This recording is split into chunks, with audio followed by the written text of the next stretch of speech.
If you watched any part of the 2019 NHL All-Star festivities, you would have noticed a number of things that stood out. First, of course, there was the awesome inclusion of some of women's hockey's finest. Next, we had the visual implementation of the new SAP Analytics tracking software that was being fully tested, and it was pretty mind-blowing how effective and on point it could be in the game both today and in the future. But the most eye-catching addition to this year's All-Star Game is, as always, the new NHL All-Star Game jerseys. This year's collection of All-Star Game jerseys was the first year ever that the NHL used each team's primary logo as the main logo on the jersey, instead of having the NHL Shield logo as the main logo.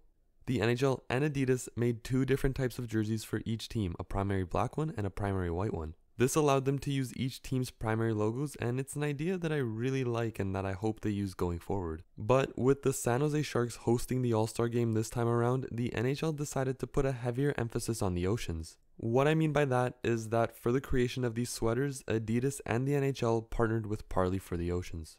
Now, if you've never heard of Parley, they're an environmentally conscious organization that has a heavy focus on addressing the threats to the world's oceans. So what does that have to do with the NHL All-Star jerseys? Well, Parley, in their quest to save the oceans, collect plastic waste from those same oceans where they then shred and rework the plastic into a usable material, such as a high-performance polyester yarn and ocean plastic, which they then combine with Adidas' technological prowess to create an item made out of the very plastics that had been found in the oceans, which is kind of mind-blowing if you think about it.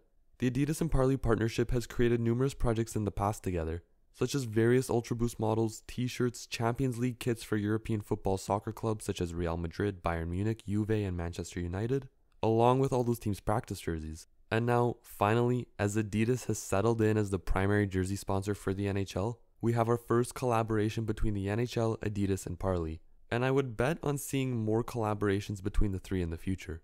I wanted to just highlight these NHL All-Star jerseys because when you think about the sheer engineering marvel that it takes to do what these organizations are doing, it can rival the statistical power shown by SAP at the All-Star Game as well.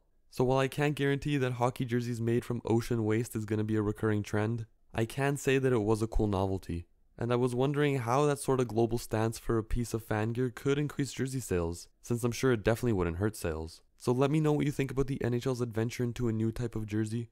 I hope you liked the video, and I'll see you in the next one.